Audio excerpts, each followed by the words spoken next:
யோசேப்பின் சகோதரர்கள் ஆதியாகமம் 37:11 அவன் சகோதரர் அவன் மேல் பொறாமை கொண்டார்கள். அவன் தகப்பனோ அவன் சொன்னதை மனதிலே வைத்துக் கொண்டான். நல்ல பொறாமை கொள்ளுகிறவர்கள் எப்பொழுதுமே நம்மை தரிசனத்துக்கு நேராக நடத்துகிறார்.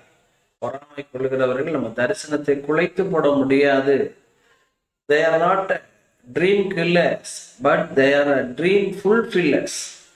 தரிசனத்தை கொலை செய்கிறவர்கள் அல்ல பொறாமை கொள்ளுபவர்கள், தரிசனத்துக்கு உதவி செய்கிறவர்கள். மாத்திரமல்ல, நான் நேசிக்கப்படுகிறேன் என்கிற அறிவு, நான் ஸ்பெஷல்ங்கிற அறிவு நமக்கு இல்லை என்றால் நாம் பொறாமைப்படும். யோசேப்பின் சகோதரர்களுக்கு they don't know their identity. யூதாவும் அவன் பாலசிங்கம், பென்யமீன் அவன் கர்த்தருக்கு பிரியமானவன், நப்தலி விடுதலை பெற்ற பெண்மான், ரூபன் சத்துவத்தில் முதற் பலனான். அவர்களுடைய அடையாளம் நமக்கு தெரியாத, நம்மளுடைய அடையாளம் நமக்கு தெரியாத பட்சத்தில், நாம் யார் என்கிற அறிவு இல்லாத பட்சத்தில், ஐ ஆம் பிலவட், நான் தேவனால் நேசிக்கப்படுகிறேன் என்கிற அறிவு இல்லாத பட்சத்திலே நாம் மற்றவர்கள் மீது பொறாமைப்படுவோம். துன்மார்க்கர் மேல் பொறாமை. ஆசாப் சொல்ல 73:19 சொல்லுகிறான், துன்மார்க்கனை காணும் போது பொறாமை எனக்கு வந்தது. அப்ப நல்ல கவனிங்க, பின்னால போட்டப்ப ஒரு நிமிஷத்துல அவன் பாழாய் போயிட்டான், அவன் சறுக்கலான இடத்துல நிற்கிறான்.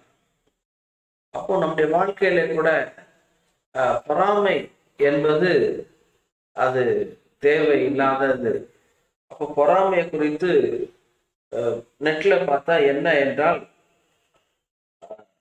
தான் ஆசைப்படும் ஒன்று வேற்றொரிடம் உள்ளதை காணும்போது நமக்கு தோன்றும் உணர்வுக்கு பிறர் நலம் காண பொறுத்திருந்தாமை, அதுக்கு பேர் தான் பொறாமை. வேற்றொரிடம் உள்ள ஒன்றின் மீது ஆசைப்படும், பொறாமைப்படும்.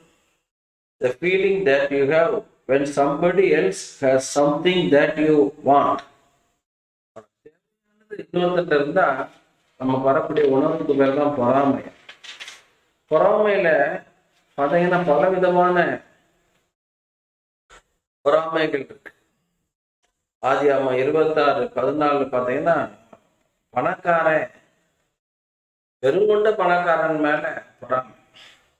அபிமெலேக்கு ஒரு பணக்காரன், ஒரு ராஜா, ஆனா பரம்பரை பணக்காரன் ஆபிரகாம், ஈசாக்கு. அதனால 100 மடங்கு அவனுக்கு ஆசீர்வாதம் வந்த உடனே அவன் மேல் பெலிஸ்தர், அபிமெலேக்கு ஈசாக்கின் மேல் பொறாமை கொண்டான். இன்னும் பாத்தீங்கன்னா 30:1 ஆதியாகமத்துல குடும்பத்துக்குள்ளேயே பொறாமை, அக்கா தங்கை மேல பொறாமை. ராகேல் லேயாள் கர்ப்பவதி ஆனதை கண்டு பொறாமை கொண்டான், சிஸ்டர்ஸ்குள்ள பொறாமை. சங்கீதம் 37:1 அநியாயம் செய்வர் மேல் பொறாமை, வீம்புக்காரர் மேல் பொறாமை. 73:3 தாவீது ஆசாபுக்கெல்லாம் அவங்க மேல பொறாமை வந்ததுன்னு போட்டு, கொல்லாதவர்கள் மேல பொறாமை.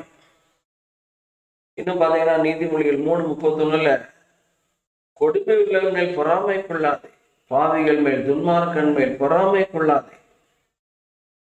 பொறாமையினுடைய விளைவு என்ன அப்படின்னா envy, அதுக்கு இங்கிலீஷ்ல envy அப்படிங்கிறாங்க.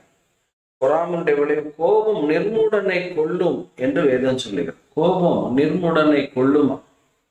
யோபு 5:2 போட்டிருக்கு, பொறாமை புத்தி இல்லாதவனை அதம் பண்ணும். யோபு சொல்லுகிறார், புத்தி இல்லாதவன் தான் பொறாமப்படுவான், அது அவனை அதம் பண்ணுவான்.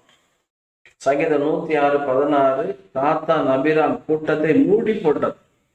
மோசே மேல ஆரோன் மேல பொறாமை கொண்டார்கள்.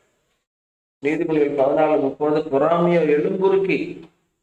நீதிமொழிகள் 27:4 பொறாமை, பொறாமைக்கு தீர்வு பொறுமை. இன்னும் பாத்தீங்கன்னா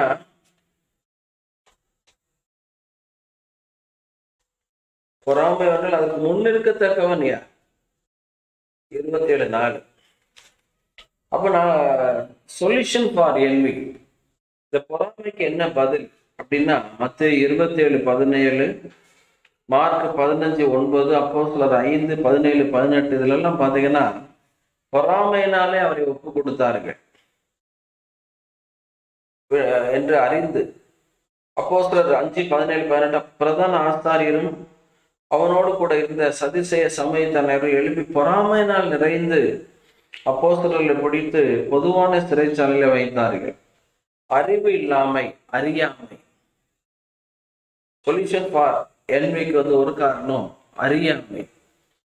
அப்போ உலக கிறிஸ்து, ஜீவனுள்ள கிறிஸ்து என்பதை அறியாததுனால அவர் மேல பொறாமை கொண்டு ஒப்பு கொடுத்தார்களாம் சிலுவைக்கு. அவரை அறிகிற அறிவினால இம்மைக்கும் மறுமைக்கும் வேண்டிய யாவற்றையும் அப்படி திவ்ய வல்லமையில தந்தரணும்னு போட்டு. அப்போ அறியாமையினாலே, பொறாமை என்பது ஒரு அறியாமை, தன்னுடைய அடையாளம் என்ன என்று தெரியாமை. அதுதான். ஆனா ஒரு நபரை குறித்து, இயேசுவை குறித்து அறிய அறிய அறிய, அவருடைய அன்பை பற்றி அறிய அறிய அறிய, நிபந்தனை இல்லாமல் பாருங்க, ஒரே வாலிபன் தான், யூத வாலிபன் சேவன், மெச்சூர்டா பேசி அன்புக்கு பொறாமை இல்லையா? நீங்க 1 கொரிந்தியர் 13:4 பார்த்தீங்கன்னா அன்புக்கு பொறாமை இல்லை. அந்த பொறாமை இல்லாததுனால சேவன் மன்னிக்கிறார். இயேசு மன்னித்தது போல பிதாவே அவர்களுக்கு மன்னியும் தாங்கள் செய்து இன்னது என்று அறியாது இருக்கிறார்கள். அறியாமையினால அவன் ஒப்பு கொடுத்தார். இவனும் சாக பண்றான், அறியாமையினால் என் ஜனங்கள் சங்காரமாகிறார்கள். இவனும் சாகிறான், மற்றவங்களையும் சாகடிக்கிறான்.